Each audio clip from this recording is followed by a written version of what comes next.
People have powerful feelings about the traffic in Los Angeles. It says something that local officials warned motorists about a temporary roadwork closure on the 405 last year by calling it Carmageddon. Angelenos took the hint, and this weekend they're expected to steer clear of the latest 405 closure, named, of course, Carmageddon 2. That's how it is in L.A., a snarl of overstuffed freeways and commuters who keep their cool, except when they don't. KPCC's Stephen Cuevas has this profile of a punk rocker whose music expresses the insanity of L.A. traffic while extolling the virtues of public transit. Couple of things you need to know about Eddie Solis. He lives in L.A., loves the band Kiss, and does not own a car. Being someone who's from L.A., born and raised, and, having a few cars in my past, I saw the city much differently, through a different perspective, through the eyes of a bus rider. Want to just go all the way to the back? Sure. Line 18, Wilshire, Western Station. Just steps from the front door of his home, across the street from a tortilla factory in LA's Boyle Heights neighborhood, Solis catches a bus that connects him with the city's subway and the commuter train he catches to his day job at an indie record label in Hollywood. It just opened me up to little neighborhoods, galleries, clubs, bars, just everything. Just seeing what's out there, little pockets of the city. Solis's journeys aboard LA buses and subway cars informs a lot of the material on The New Los Angeles Part 1, Through the Eyes of a Bus Rider, the latest release by the singer-guitarist band It's Casual.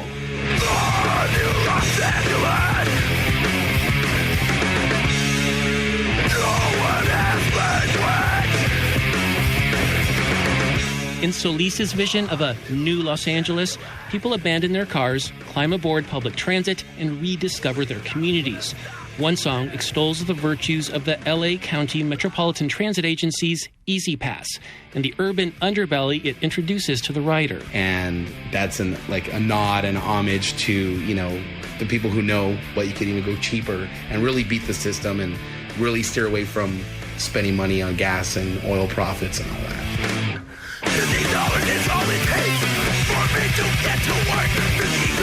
Is all it takes for me to witness racial tension, for me to witness illegal aliens. It's not to paint a negative picture, it's just my perspective of what is seen. Easy pass.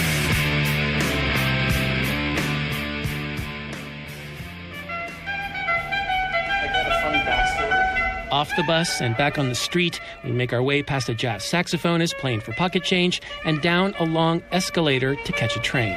So, where are we now? We're at the Red Line station, the Pershing Square station in downtown LA.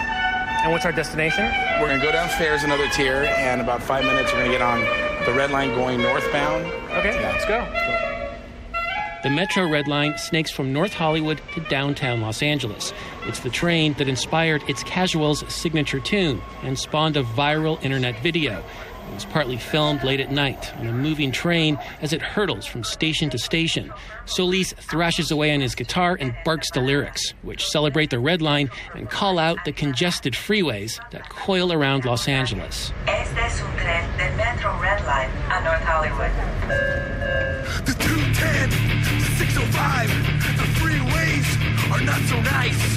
The I-5, the 210, the freeways are not so nice.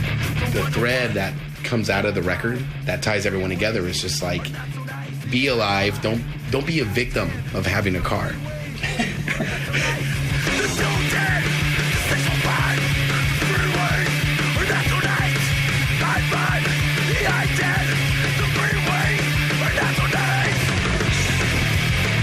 The red line, the red line. An MTA spokesman said he couldn't comment on Eddie Solis's furious pro-Metro message, but the Red Line video was a hit at the offices of Move LA. Eddie's done a good job. Thank you, Eddie. It's the public transportation advocacy group headed by former Santa Monica Mayor Denny Zane. He liked the juxtaposition of Solis blissfully riding LA public transit in one scene with scenes of the band raging against those notorious freeway jams. Eddie is all frantic when he talks about highways and so mellow when he's grooving on a skateboard and on the bus and on the Red Line. There's a metaphor for the transformation, from the, oh my God, I just got to get out of the traffic to, hey, this is cool. I can mellow out. Or you can blast the tune like Too Many People as you claw your way across Los Angeles by car, bus, or skateboard. Los Angeles! There's too many people! I want them to go away! Even though it thinks they're afraid! Too Many People could also be a motto for It's Casual. Over the years, the band whittled itself down to a power duo of Solis and a rotating cast of drummers. So you may think the burly, bearded punk rocker just can't get along with freeways, with people, or his native L.A. Not true. I love it. I love everything about it.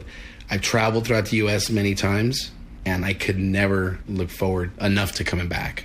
The weather, the different cultures, the landscape. I was just like, you know what? Now I know everyone moves to L.A. Solis will bring the love and the volume during a Red Line mini tour next month. It's Casual will play a different venue within walking distance of several Red Line metro stops from Union Station to West Hollywood. For the California Report, I'm Stephen Cuevas. The 210, the 605, the freeways are not so nice. The I-5, the 210, the freeways are not so nice. The 101, the 405, the freeways are not so nice. The I-5, the I-10, the freeways are not so nice. The 210, the 605, the freeways are not so nice. I-5, the I-10, the freeways are not so nice. The red line, the red line, the red line, the red line, the red line, the red line, the red line, the red line. The 210, the 605, the freeways are not so nice. The I-5, the I-10, the freeways are not so nice. The 101, the 405, the freeways are not so nice. The 605, the 101, the 101, the 101, the I-10, the 210, the 605, the 101, the 405, the I-10, the freeways are not so nice. The red line, the red line, the red line, the red line, the red line, the red line, the red line, the red line.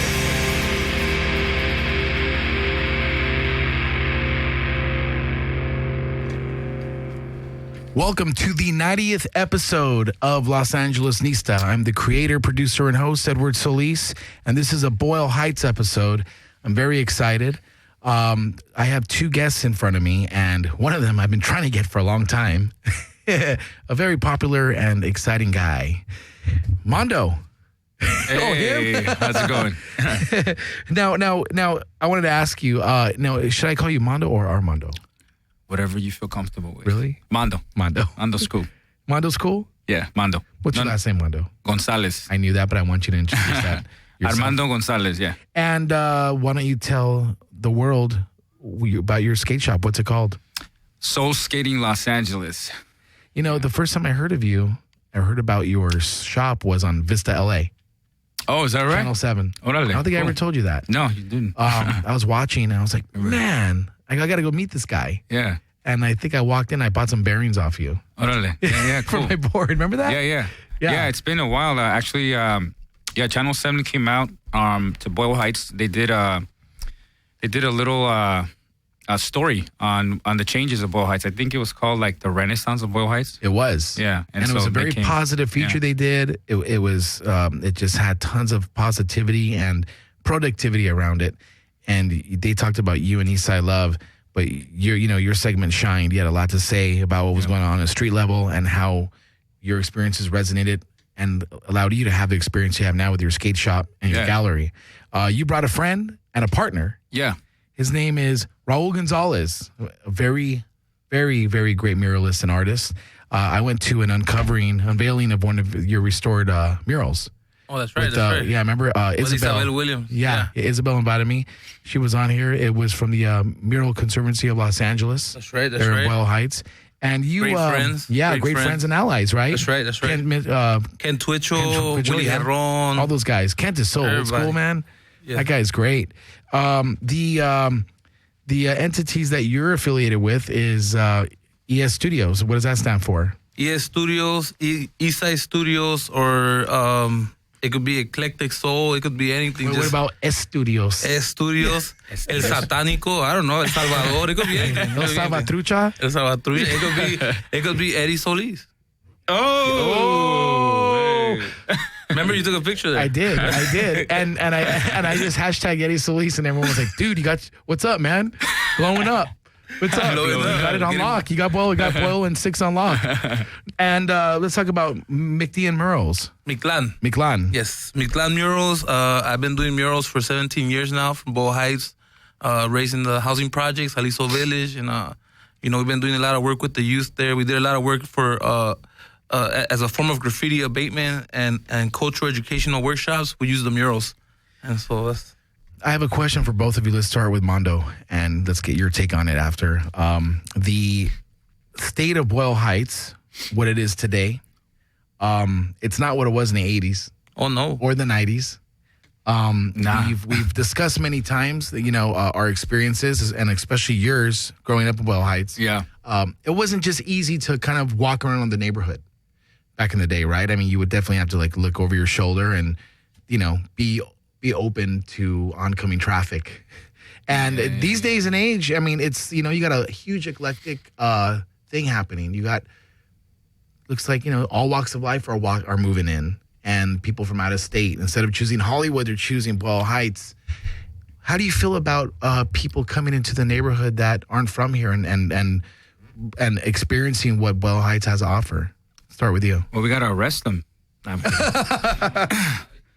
No. You know what? This conversation's, really ongoing, and, it's only the beginning, I think. I welcome the change. I really think that it's a great thing that Boyle Heights is finally on the map, because when we were growing up, you brought up the 80s, man. The 80s were completely different. It was really dark, man. Yeah, the 80s, negative, right? The 80s were rough, man. The 80s were just a lot of stuff happened that, can definitely, traumatize, individuals, but... we survived them, and one of the things that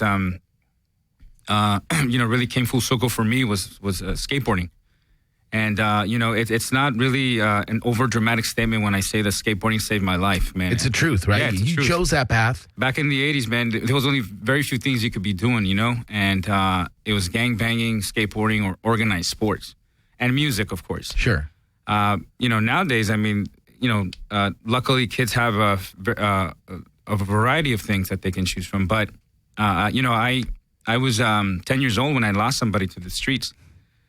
And as a social worker, one of the things that I learned was that right around the age of 10 to 14 is when, you are recruited into the neighborhood, and also... So you're forced in. Yeah, you're forced in because, it's really, it dominates the neighborhood, it dominates your community, the streets.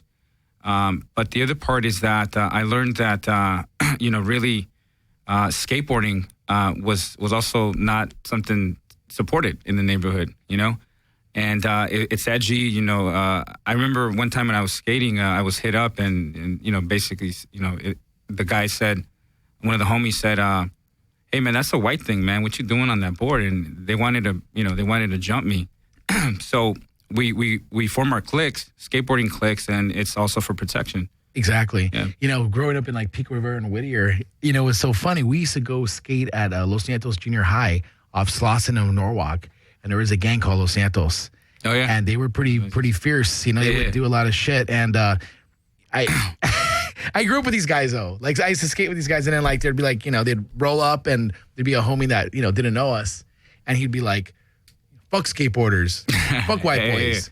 Yeah. I'm like, well, what do you mean, fuck white boys? I mean, so you just think if you skate, you're white? That's a closed-minded thing, dude. Yeah. I mean, the first member of the Bones Brigade is Ray Bones Rodriguez. Yeah. You know what I mean? And then came Tony Hawk. I mean, Yeah. not even to get into all that, but I mean, for a gang member to say that in one sentence is the most ignorant thing I've ever heard in my entire life. Well, you know what? Actually, you brought up a good point because skateboarding, the history of skateboarding really has a lot of people of color and Latinos Very involved from ethnic. the beginning. Yeah. From the beginning, when you look at Dogtown, Alva? its makeup, yeah. I mean, it was a lot of people of color, you know, and yeah, Tony Alva, right? Yeah. Spanish. So it's really, I mean, it's in the streets, you know, it's in our neighborhoods. It's been there. It's street culture, Yeah. first and foremost. Yeah, and so I think in the 80s, man, it was actually important for us to support skateboarding and to be skateboarders because, nowadays it's a multi-billion-dollar industry worldwide. And we were just talking about this recently that, you know, we still don't own a lot of the industry. You know, we represent it. You know, we get sponsored. We get, basically some of the limelight, you know. But as far as who owns the industry, we still don't have a piece of it. And I think it's important to look at that because, we need to start supporting, Latinos in the industry and people of color in the industry. I think that's where it's at, you know, so that you can create jobs, you know, also open up the industry to people in the neighborhood who have talents beyond skateboarding. You know, for example, artists, graphic designers, right? People that are designing components to the big picture. Exactly.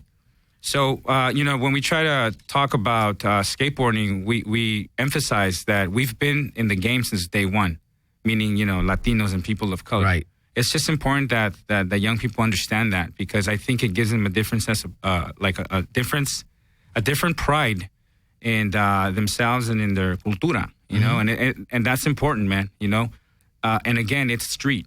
You know, this is a street movement. You know, what we're doing is really reclaiming our streets, you know, through skateboarding, and we're organizing and we're mobilizing, you know, and we're looking at our community and how to improve it and not move away, but rather invest. So we're at.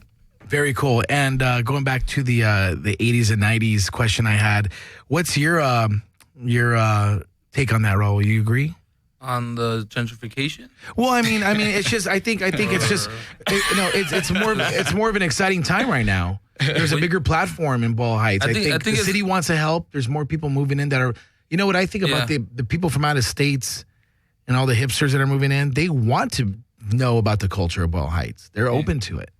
Well, I have a totally different point of view from other people when it comes to the area and the changes.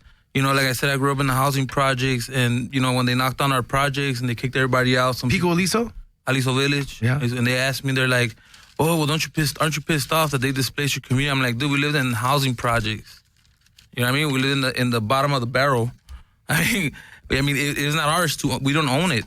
And the point that I'm trying to make is that Boyle Heights has seen so many people and so many cultures pass by through there in the past 10,000 years.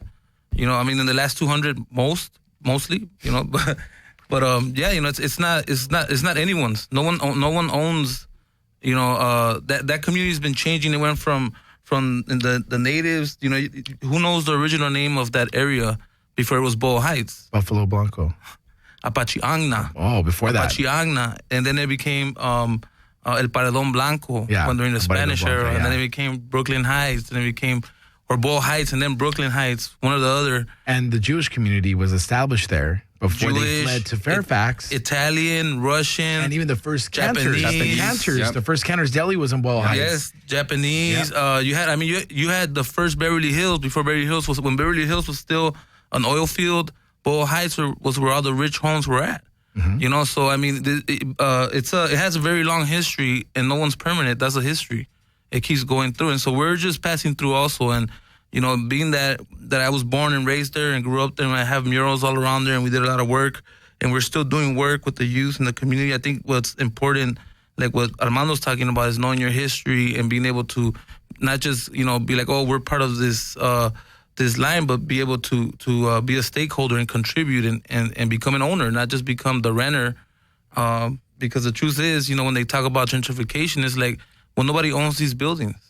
Nobody owns these homes that can say, you know what I mean? Like most of us are renters when we grew up there. So, you know, it's not like we were owners. So I really, you know, I embrace the change, but I also want to see more of our youngsters and more of the people that struggled through that era of the 80s, the era of the 90s to claim a stake in it and also benefit from this positive change, because we're just gonna get not thrown under the bus. The bus is gonna leave us behind. Right. Right. The train left. Yeah. It just seems like the goal line passed. It's exciting. Boyle Heights is more exciting than ever. And I say this because back in the day, passing through there, family, when I was really young, they say, don't stop in Boyle Heights. Don't stop in Echo Park. Yeah. Unless you want drugs. Unless you want PCP. unless you want PCP, you know what I mean? But, that was El Sereno. That's wrong, bro. That was El Sereno. That was El Sereno. In the 70s. But no, let's be honest. Okay. It's super positive. I mean, think about it. You got East Side Studios. Mm-hmm. You have, Soul Skating Los Angeles. And you have all the great institutions like La Mascota Bakery. You got Mariachi Square Plaza. You have a nightlife in Boyle Heights. Before, people that live in Boyle Heights wouldn't be able to just hang out in Boyle Heights. You would have to go to Hollywood and Los Feliz, which is fine and it's great. That's part of the city. But I live in Boyle Heights the last 3 years. And you know what? When I have people come in from the Valley or anywhere or from out of state, and I night one, I'm going to take you out in Boyle Heights. You know what we do? You could actually make a night of it. We go to the M Bar. We go to East Side Love. Tenno.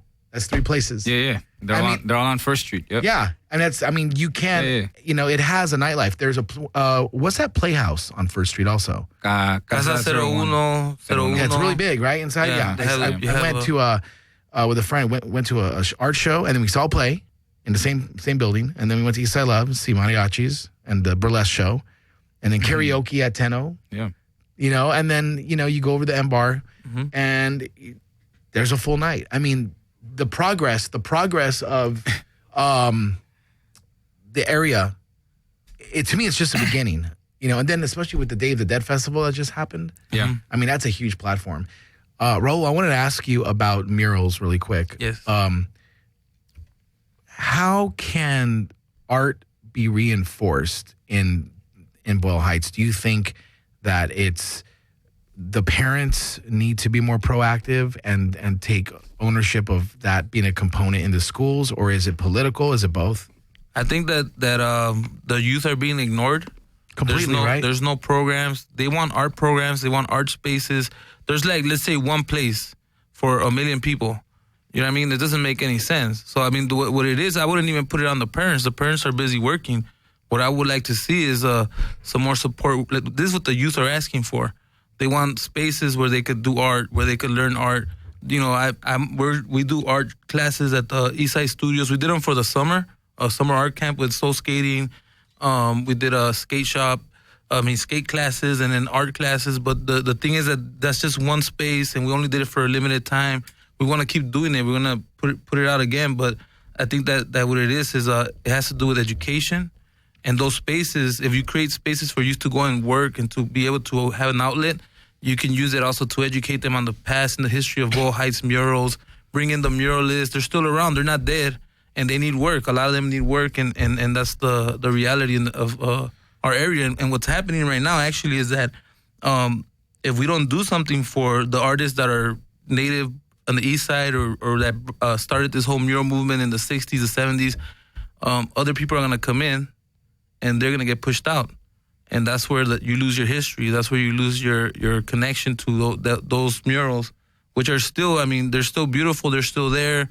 And the muralists are still there, too. And so, being that we want to embrace this whole wave of development and economic growth in our community, we don't want to be left out. We want the community to be included. So I think that creating spaces for the youth is where it's the first step, the first big step, and then go from there. Yeah, because if you have the youth running wild and you're focusing on just, giving cookies to one person, everybody else is, looking at them like, what a jerk.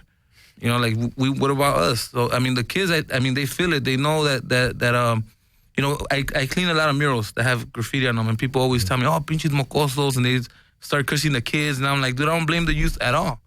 I don't blame them. They're angry, and instead of pushing they need an outlet, right? Yeah, and instead of pushing them away or blaming them for everything or throwing them in jail, how about giving them a hand, and pulling them up or showing them something new or not, just not pushing them away though. And so, I mean, I don't really blame them. You know, I tell people, you know, what kind of example do we give as adults when, you know, we say don't gangbang, stop shooting each other, support the troops? Doesn't make no sense. You know, you're just saying one thing and doing another. So the reality is that that's what the kids see us do. And so I don't blame their anger. I think that we just need to do more for them. And I put it on myself. You know, I go and fix my murals when I can for free because, you know, according to the city, it's broke. You know, hopefully they could help us out once this wave comes in. But sure, you know, I'm pretty sure we could help each other out. So, you know, I wouldn't put it on the city either, man. I put it on ourselves. Right. Mado, one thing that's interesting is that your shop gives skate lessons. Yes. Yeah. Let's talk about that. It's actually it's called the Soul Academy, and the academy basically has been running for a couple of years. Wow. Very admirable, man. Thanks, man. But you know what? What happened there was it was by parents asking, you know, hey, do you teach any skate classes? So like, no, we don't do that yet. You know, but as the demand kept, you know, growing, you know, there were many parents that were asking. We sat down and we talked about a curriculum and what that would look like. On the foundation end of it is that we're teaching kids how to skate, right? But really, it's a lot deeper than that, man. It's an opportunity where you have a captive audience, right? Young captive audience that's absorbing information. The common denominator is skateboarding, and it's a fun thing. And you're able to educate them about the community, about leadership development, about investing in themselves and in the neighborhood, even at a young age, because these kids need to be... they need to honor themselves and their surroundings. Exactly. And, you know, and we're mentors, man. I mean, whether we want to be or not, we're mentors in the community, so we have to take that role really serious. And the skateboarding classes are just in high demand. You know, we recently been doing it out of pocket. We were charging about a year ago. We were charging like $20 for a weekend. You know, the full you know, morning into the afternoon kind of thing. $20. But then I think the mission just grew to like, hey, we got to just make this accessible to everybody. You know, because we may have some families that can't even afford the $20.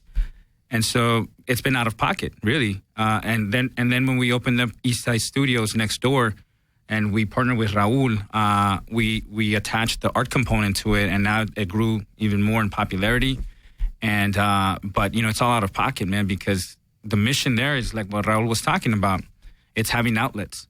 You know, it's having the space. It's having outlets like skateboarding and art. You know, our kids need it, and it's a necessity. I mean, especially in a neighborhood like Boyle Heights, even though, I mean, you know, going back to this, the changes that are happening, you know,